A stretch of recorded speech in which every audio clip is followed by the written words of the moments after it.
Ladies and gentlemen, we are live. It is a Tuesday night. Trade deadline has just come and went. Now I'm joined by Logan. I'm Austin. This is Calling Our Shot. We're going to be talking all about the MLB Trade Deadline. As you guys know, we normally do a weekly podcast every Wednesday that goes live on Wednesday mornings, but we felt like there was no better time to do it than right after the MLB Trade Deadline has ended. We're still seeing tons of things come in and out. But first and foremost, Logan, how are you doing today? Today's been a crazy day. Today has been a crazy day. Look, I mean, I was trying to get some work done today, but I was just looking on my phone, watching all these deals happen. So, I mean, this is what the MLB is about, right? It's about contenders, adding those final pieces. It's about, these teams that are just hitting the nuke button, like the Reds, like the Nationals, and just blowing up their teams. This is the MLB, guys. This is baseball, and I'm excited to see how the rest of it shakes out.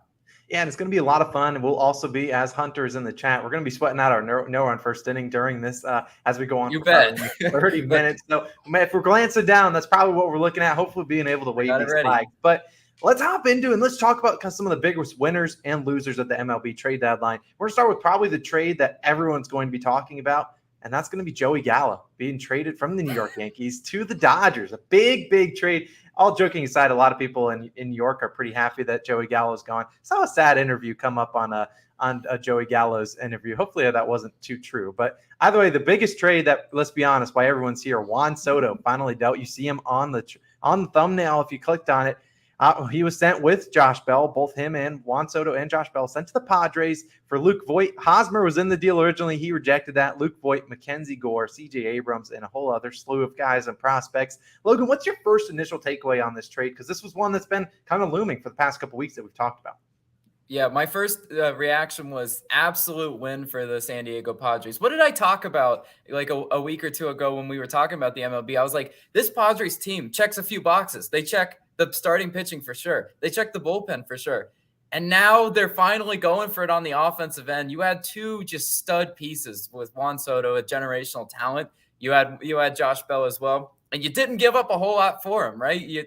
Mackenzie Gore, to me, was the highlight of what they gave up. Mackenzie Gore, a young pitcher, shows a lot of promise, but he's not ready yet. So I really think this was a huge win for San Diego. And I mean, it's Washington, hitting the reset button once again. It's really interesting and kind of weird to think about. The Washington Nationals won the World Series back in 2019. That seems like decades ago, right? This was a World Series team that just hit the reset button not long after it, which is kind of crazy to think about. Juan Soto is now on a contender. And I know a lot of people in the, the comments of social media, what I've been seeing today is like all this just to lose to the Los Angeles Dodgers. Well, you know what? Maybe they won't. Maybe they have the starting pitching enough to contend, and they can finally give the starting pitching some run support. I mean, I think it's a major win for the Padres. Yeah, Oscar in the chat is saying he's sad for the Dodgers fans. And I don't know if he necessarily means that, they didn't get Soto, but I think this is a great move for baseball in general because this brings another contending team, a team that you can see that's kind of going all in.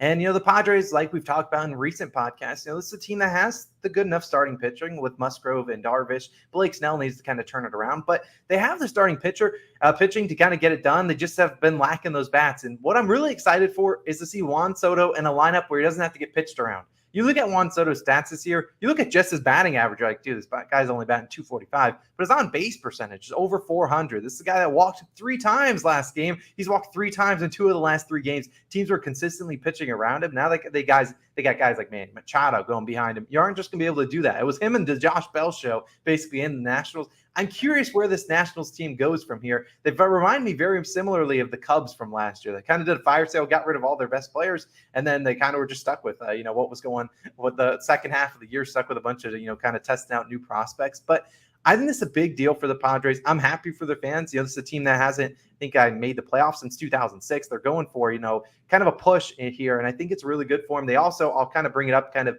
match this in here. Brandon Drury of the Reds was traded to the Padres as well, and so that's a big deal as well. He's another guy that's been, 280s, has one of the highest, slugging percentages versus, off-speed pitches in the league. He's been really kind of turning it on as of late, and he fits the timeline for this Padres team if they want to continue to sign him. But this Padres team has got to be exciting. I mean, it's going to be a good time to be alive for Padres fans who have kind of gone through it over the last decade or so. And we haven't even mentioned Fernando Tatis.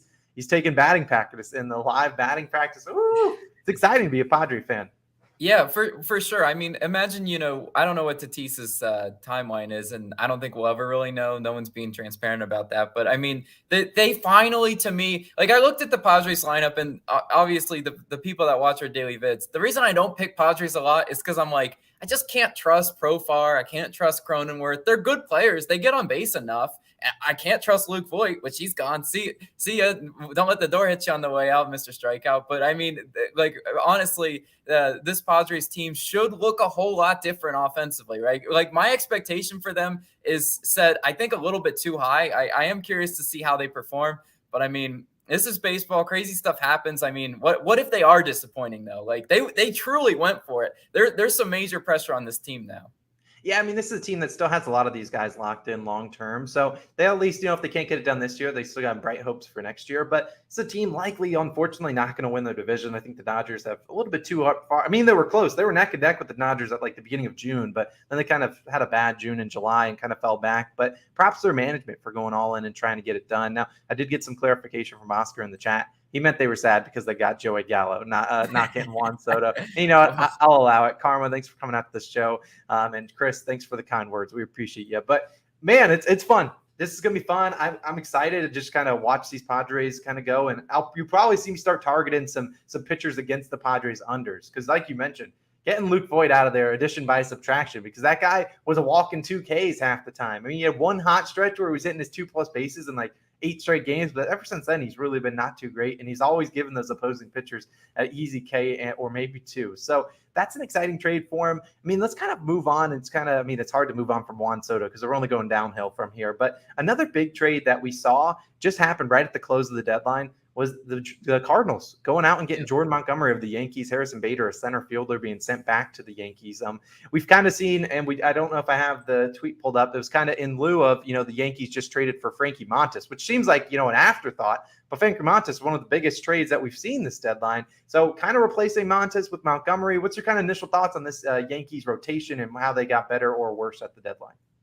Yeah, I definitely think the Yankees did get better. Like, obviously, Montgomery was kind of their weak spot. I think you tweeted out their record or something with Montgomery on the mound. It wasn't great, right? He was kind of. They had to have seen my tweet that they had lost 6 straight Montgomery starts, and 12 of 34 games were lost with Montgomery at the helm. Yeah, exactly. So, yeah, they clearly follow calling our shot for that insight.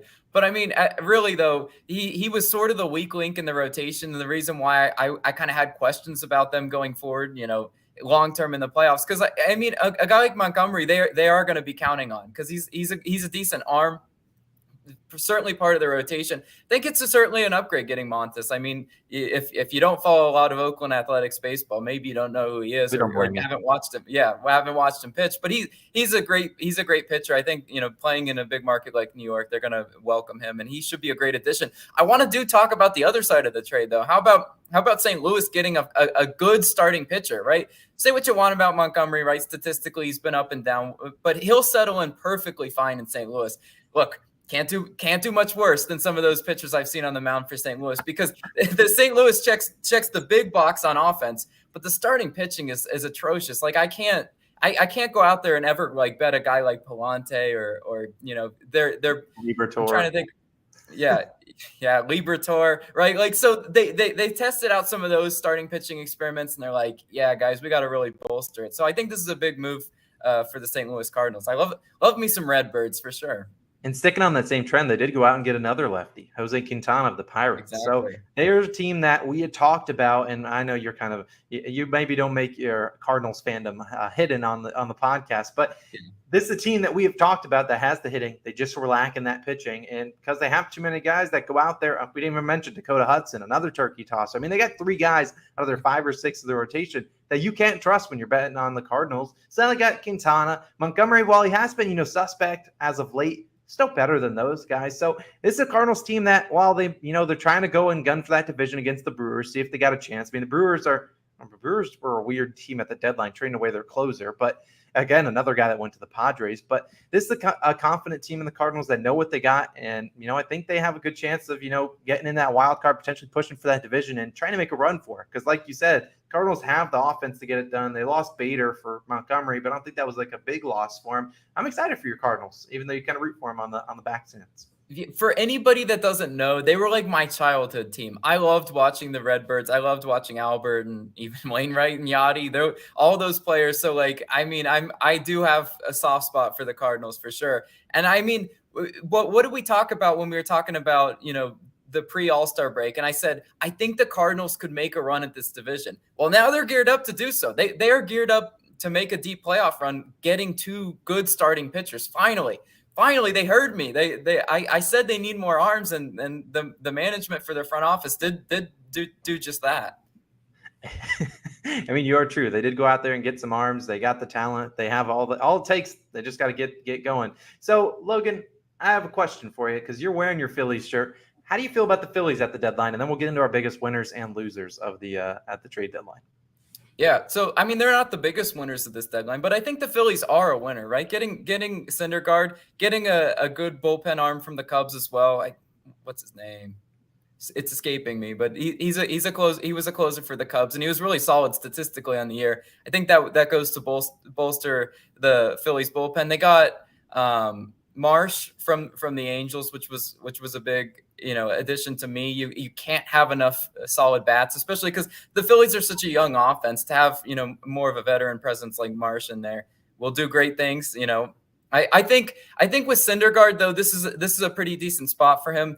Get him off the dang Angels, the atrocious dumpster fire that's the Los Angeles Angels, and get him on a team that's kind of gearing up to make a playoff run in the Phillies. Phillies have the offense to do it. What have we always questioned about them? Number one, the starting pitching outside of like Wheeler and Noah is shaky at best. So kind of given that third option, I like Syndergaard in that spot, and adding another bullpen arm, to not sell the game like Jerry's from Familia. Oh man, the Phillies fans wanted Familia's head on a stick recently. It's true.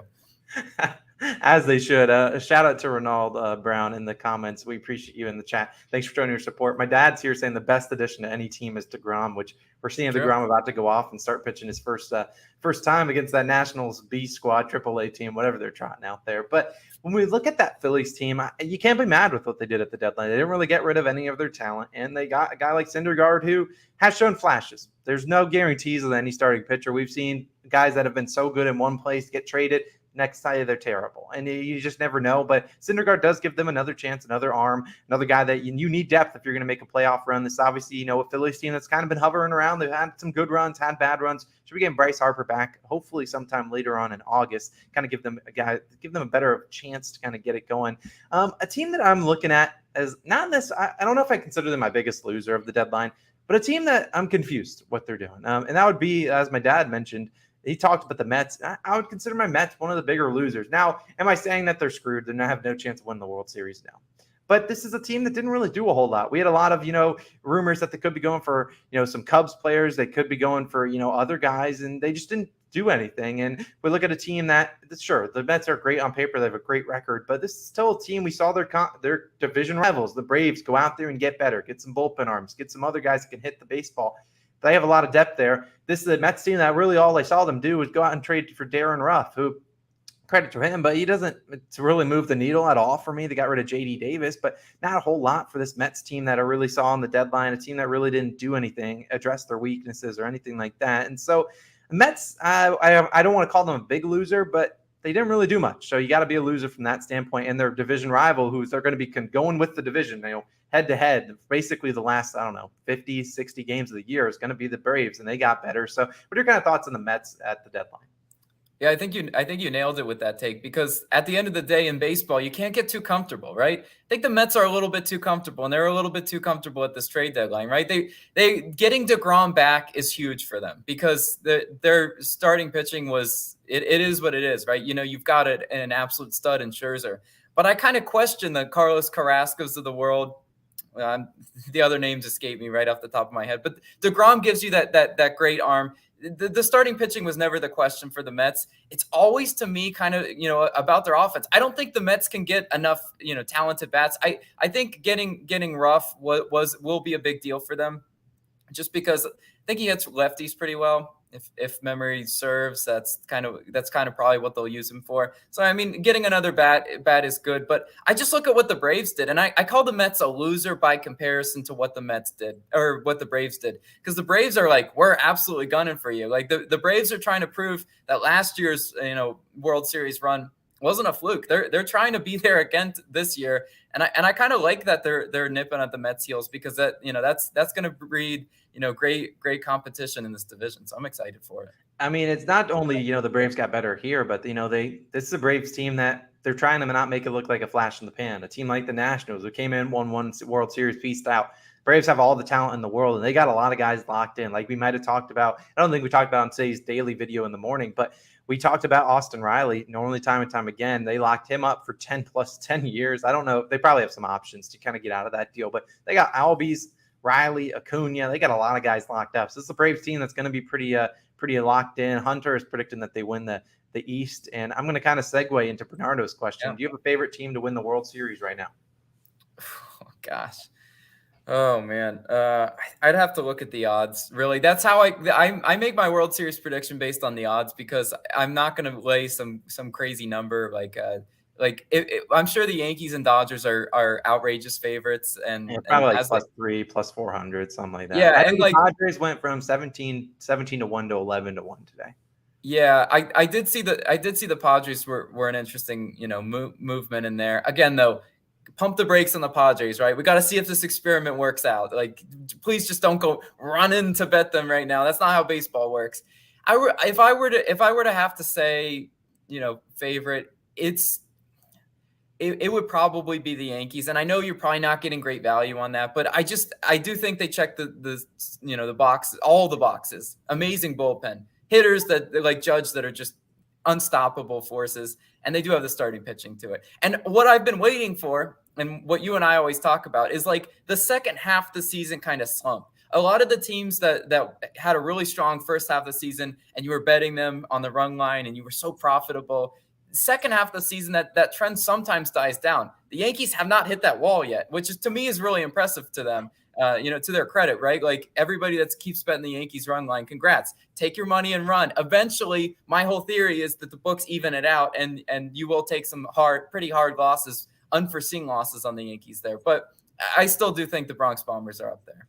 Yeah, my only issue with the Yankees is it's a team that relies on coming back too often. And so that's why I lean, and I am a Yankees fan. I root for the Yankees. I wouldn't bet a future on them. No reason to bet a future that won't cash for you until middle of October, end of October at +300 or +400 odds. But if I had to pick a team, I still do like the Astros. And it sucks. I hate saying the Astros, but it's a team that, while they didn't really do a whole lot at the deadline, they got rid of Odorizzi and got Will Smith back from the Braves. But it seems like Lance McCullers might be coming back soon. And this is a team that has had the Yankees number time and time again. Altuve's got their number. They got Jordan Alvarez, Bregman, Tucker. All these guys got the Yankees number. And it just seems like whenever the Yankees go to Houston, they really struggle. And they really struggle to get guys on base and hit home runs. And it's the Yankees team that, as we've seen, the books have kind of gotten used to it. When the Yankees go down by 2 or 3 runs, they're still basically going to pick them, because they're like, we're not handing out free money anymore, because the Yankees just keep coming back time and time again. I just don't think a team could continuously do that. Granted, Judge has been absolutely on another level. And so,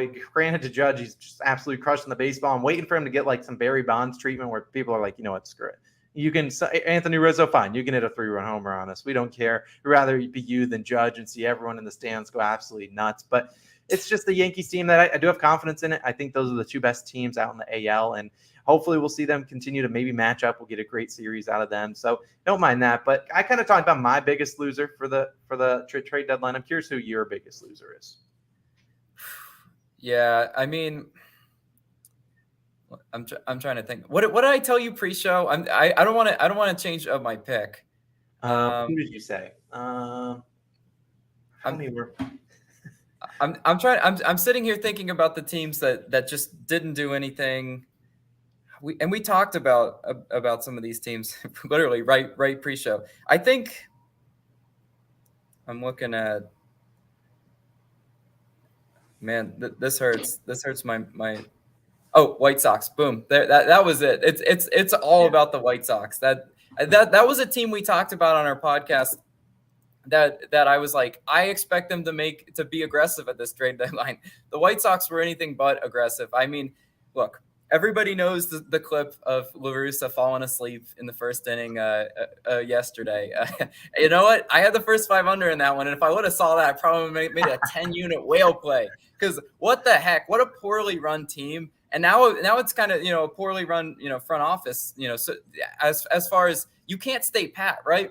Lance Lynn is looking like a shell of himself from last year. He's not looking great. Dylan Cease is great. He's their bona fide ace. We know exactly what he does. But I mean, you did not bolster that rotation. The offense of the White Sox, not all that great. It's really not. It's not a great offense. It's a back of the pack offense statistically, and if you just watch the eye test, their bullpen is meh. So I mean that was a team that to me could have been aggressive like the Padres, but just chose not to. Yeah, the White Sox have been this team, and I think in our All-Star break video, I said the White Sox would come back and win the division. But kind of looking at I don't think we've talked about this trade, but we'll bring it up. I mean, the Twins actually went out and tried to bolster a team, getting Tyler Mahle. They're now the Minnesota Reds after getting Sonny Gray and Mahle. So, but that's the picture. I mean, we talked about, that was when we were at that trade All-Star break about a month or less than a month, about 2 weeks ago. We were talking about this Twins team, who was leading their division at the moment, was a team that needed to address their pitching, a team that I didn't trust their pitching. I said, they got Joe Ryan, but they're out there chalking turkey tossers that walk 10 people like Chris Archer. I just didn't think the Twins were that good, but getting a guy like Mahle, Sonny Gray's all right. I like what the Twins did, and you're right. The White Sox did absolutely nothing.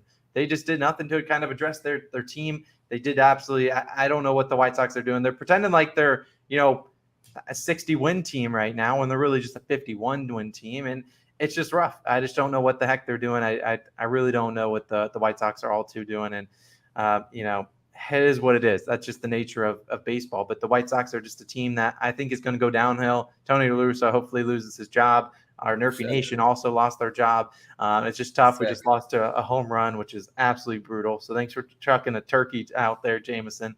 Right over the heart of the plate. I watched that. My heart. You can't do that. That's a brutal beat. But you know what? The White Sox, what do you even do with the White Sox? Another team that didn't do anything at the deadline was the Rockies. Do I blame the Rockies for not doing anything? Not really. I think that's a team that probably could have done a fire sale, could have sold a couple guys, got some prospects back, because they're not making the playoffs. I mean, they're 10 games out of the wild card slot, so they're not getting it done. But this wild card race is going to heat up. Right now we get the Cardinals as 1 game out of the third spot in the wild card, right behind the Phillies. Padres are 2 games up. There's going to be a lot to go down over the next 3 months heading into the beginning of October. Yeah, for sure. I mean, some of those teams that could have hit the reset button, like you kind of mentioned, I think the Rockies were actually up there. Rockies, they have some of the older players that I was actually expecting maybe to see. The Charlie Blackmon's, I don't even know what Crohn's locked into, but like those types of players, like they just seem kind of like outliers. Like Rockies, be real with yourself. You don't have the starting pitching. You still have to put Urania out there on a day-to-day basis. That's not a good rotation. I mean, if the Rockies are caught, what you don't want to be is you don't want to be an MLB team that's like caught in the middle, right? And I think the Rockies are like in the middle-ish to the back of the pack-ish. I think they were pretty much a loser in this. And, I think the Blue Jays. I mean, what we need to talk a little bit about what the Blue Jays did though. With getting Whit Merrifield, right? Like that's an interesting situation. I don't know what they're gonna do to make him get the jab, make him not get the jab. I don't know, but you'd have to think they had some sort of insider information on him, right? To go out and get a guy like that. Yeah, I mean, they got to assume, obviously, the Jays traded for Merrifield, and he's not vaccinated because he was just he wasn't able to travel to there and play the Blue Jays a couple days ago. So you'd imagine that at least have some talks with his company or, management and said, we're going to kind of need that. Now, I mean, I'm looking at the other trades. The Rockies are in that kind of middle tier. The Rockies, a team like the Red Sox, who have been really slumping as of lately, went out and got Hosmer. Does that move the needle? Not too much. There's a lot of middle tier teams that some did something, some did nothing. It's just been a up and down day for some teams out in the MLB. I mean, the reliever you're talking about, David Robertson of the Phillies. Yeah, Robertson of the Phillies. That was good. Another team, though, kind of that I just thought of offhand, and we need to target more of these nerfies, is the Royals, right? The Royals, they're in that kind of, to me, middle tier, and you got rid of Merrifield, you got rid of Benintendi, You got rid of the top half, the producing part of your lineup, because don't look at the Royals bottom half. It will hurt your eyes. There's a lot of really young players in there with bad batting averages. So we need to target Nerfy Nation. We will be after some Royals ones, as long as they put out a serviceable pitcher, because they do have a few shaky starting pitchers. But the Royals, to me, they're kind of doing a reset. I mean, they were sellers in here. The Red Sox, to me, just needed to nuke that team. They sort of did with Vasquez. I don't know. The Red Sox are, to me, kind of caught in that middle ground too. I think the Red Sox are kind of playing the long game, though. They're like, we don't have the starting pitching this year, but we're still, if we get, our pitchers back healthy, Chris Sale, really unfortunate, fluky injury. If we get those players back, we'll still be in contention. I think that's what the Red Sox stance on that was. Yeah, I mean, the Red Sox kind of have to hold pat. I believe JD Martinez might be a free agent after this year, so we'll see what they do with him. But they have some talent. It's not that the problem is that they aren't consistent. They have a lot of guys like Jeter Downs and Cordero who just absolutely have like 90% K rates. I mean, you can't win baseball games when you're throwing out two guys that can't get on base or can't do anything. So I don't necessarily know about that. I do like what the Blue Jays did, though, getting Merrifield, the guy that we've kind of messed around with, Zach Pop of the Marlins. He went there. And while he's kind of ruined some Marlins bets for us in the past, he's at least decent, better. I mean, they got some Blue Jays have some bullpen arms that when you see those coming in, you bet on like a Manoah and like the Blue Jays to win, and they're up by 1, and you see Hader or whatever. What is his name that comes out? Simber. You're thinking Simber. Yeah, sidearm Simber. Sidearm Simber. You're like, oh no, brother, here he comes throwing a wild pitch here. So the Blue Jays did get better. I think it's a team that address some needs that they had. A Twins that we haven't really talked about, Jorge Lopez, been very solid as a reliever for the Orioles. Yeah. Kind of the Twins team, kind of bolstering their lineup, trying to make the Twins are in that spot where they got to make a push or they got to, kind of give it up. And right now they're a game up on the Guardians. And this is a team that could win this division, could make some noise if their hitters can get hot at the right time. I don't necessarily think they're World Series contenders, but they could advance a series or two. And kind of like we already talked about with this swap, we talked about that Odorizzi and Will Smith swap. Do you think Odorizzi makes them leaps and bounds better, or do you think this doesn't move the needle a ton? I know we talked about the Braves a little bit. Yeah, personally, I've just never been a huge Odorizzi fan. I think he's an okay pitcher. He's solid enough, right? You're showing right here Robbie Grossman. I think that's a really solid move. I mean, Tigers lost some top half of the order production for sure with Grossman.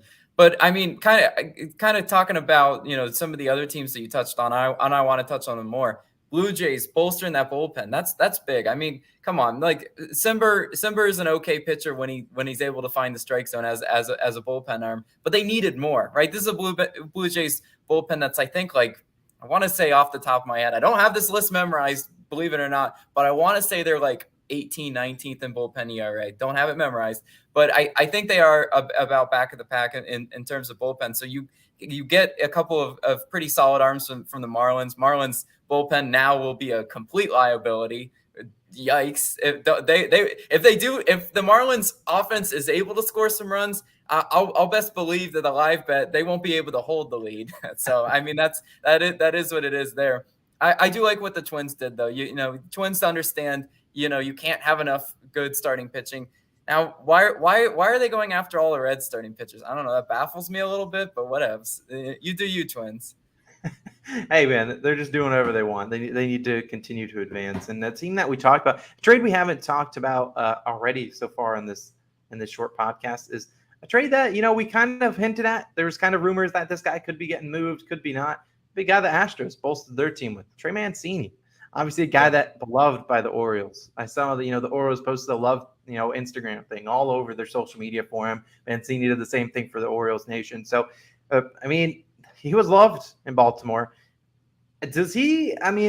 Mancini's a guy that I don't necessarily know if he moves the needle a ton for this Astros team, but it does give them another consistent hitter, a guy that's consistently getting on base. And that's something that we always talk about, the Astros, why we like them. This is a team that when the hit parades happen, this is a team that is very accustomed to getting into hit parades. It's a team that consistently gets singles, doubles, keeps running up. They score 4 or 5 runs in one inning. That's just what the Astros do. And a guy like Mancini is not going to hurt that value. Yeah, I mean, Mancini's a great locker room presence for that Astros team. And a lot of people are like, oh, no, I hate to see Mancini go to the Astros because everyone hates the Astros for their cheating scandal. And everybody loves Mancini. He's a player that's beloved around the league. So to see him go to the Astros, I mean, he's going to be a great locker room presence for some of those younger hitters, on the bottom half of the order. Because I always said, when I look at that Astros team top to bottom, I love, their 1 through 5-ish. Sometimes they rotate those younger guys in the bottom half of the order. And I think Mancini will provide a lot of stability to them. I think it's a great move, honestly, for the Astros. Yeah, the Astros didn't a lot for him either. And then going to the team that's not on their heels, but behind them in the division, the Mariners, going out there and getting Luis Castillo of the Reds. Kind of like we talked about. Team in the Reds, kind of nuking their team, kind of realizing, some guys don't fit their timeline, realizing, they have Luis Castillo, they can get something back for him. I really like this trade for the Mariners. Just the Mariners team that has some good pitching, some pitching. I mean, they obviously have Logan Gilbert out here, which, we didn't really get a chance to trust him for Nerfy Nation, so I can't really say anything about him. Can't trash him or thank him for his service because we're screwed by Tyone. Robbie Ray's been up and down.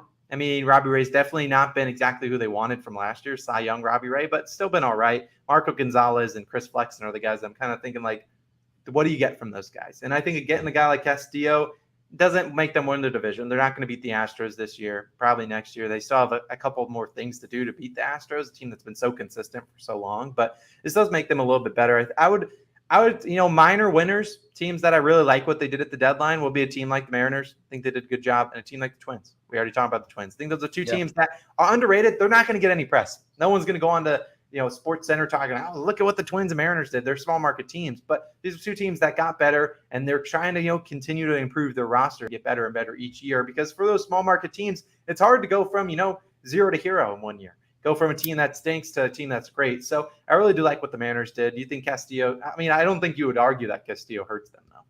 No, he definitely makes that starting pitching better. Because look, from a betting perspective, and that's kind of what our channel is, right? We talk about the betting perspective. I don't really want to put my money on Chris Flexen or Marco Gonzalez at all. Luis Castillo, yeah, absolutely. He's been a great solid pitcher this year. And the Mariners, to me, they're kind of question mark though was the offense. I don't really trust the Mariners to score consistent runs all the time. They've got good hitters like J-Rod, and of course tonight they nuke a home run on us that I absolutely didn't order or ask for, but they did. They mustered that up for us. Tyone should have been the one they shipped off, damn it, not Montgomery. But whatever, it is what it is there. But I mean, at the end of the day, I think the Mariners are they'll at least be a competitive team. I mean, some of these teams. I think another storyline we can talk about with this trade deadline is there's going to be a lot of teams in the majors that aren't really fielding competitive lineups. Or to me, I don't envision how the Nationals can field a competitive lineup with arguably losing your two best hitters, a lot of production. You have hardly any starting pitching. You have no bullpen arms at all, solid bullpens. They're way back of the pack in there. It's like, how the heck are the Nationals? When the Nationals win or cover a game, complete fluke. That's what you'll have to chalk it up to. The Reds, I don't know what they're going to do. Really rely on the fighting Joey Vottos, I guess. I mean, and Jonathan India, they're going to be relying a lot on that top half of the order for consistent production, the Tommy Phams of the world. I don't love what the Reds did in pitching, so they're going to be trusting the Hunter Greens of the world. So there's a few teams that it's just it's hard for me to envision how they're going to be competitive, but they will be, because this is baseball. I promise you they'll be annoying when you least expect it. I mean, yeah, you think about a team that's been annoying as of the last 2 weeks. Team like the Athletics. I couldn't even name you 3 Athletics right now, and I don't even want to name you 3. So I don't mind what the Reds did at the deadline. They got rid of Drury, who wasn't fitting their timeline. They got some young pitchers that they're going to kind of test out, and guys like Hunter Green and whatnot. So, I think the Reds do what they do, but there's that Nationals team. I'm curious. Well, whenever you see the Nationals favored, I think it's going to have to be an auto pick on the channel. It just has to. For going forward, if the Nationals are ever favored against literally any team, they obviously have to know something. But kind of going to Brian and ask us any comments in the chat that you want us to answer as we kind of wrap this up. He asked, Austin, can you grade the Cardinals at the trade deadline? And you can give them a grade too, Logan. We talked about the Cardinals kind of at the top of the show. I'd give them probably an A-. This is the team that addressed a lot of their pitching needs. We have never come on here and said the Cardinals have a trash offense. Although if Paul Goldschmidt does not get a hit today, I might have to do that tomorrow. But This is the team that we had talked about time and time again that they just need to bolster their pitching staff, and going out there getting Quintana and getting Montgomery, two guys that, have had their ups and downs, but two solid arms. And they're going to need those arms come playoff time. And so I really like what the Cardinals did. I'm going to give an A- because, I don't really think you can get an A or an A+ at the trade deadline. I think it's hard to address every single one of your needs, but I do think the Cardinals did a really good job. A-. What's your grade for them, Logan? A+ for the Redbirds. Yeah, I said it. Fine. I just don't see what they could have done, better, because they did address the glaring, hole in that team, which was starting pitching. And I mean, outside of getting Luis Castillo, which I think the Reds would rather die than trade him right to the Cardinals. But I really do love what the Redbirds did there.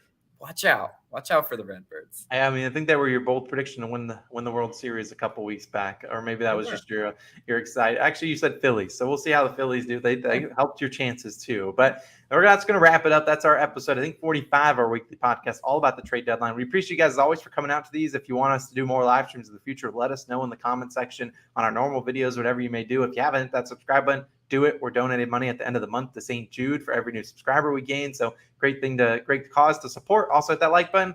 Austin, Logan, we're signing out. We'll catch you guys again tomorrow on our normal video. And you know what? We'll see you guys then.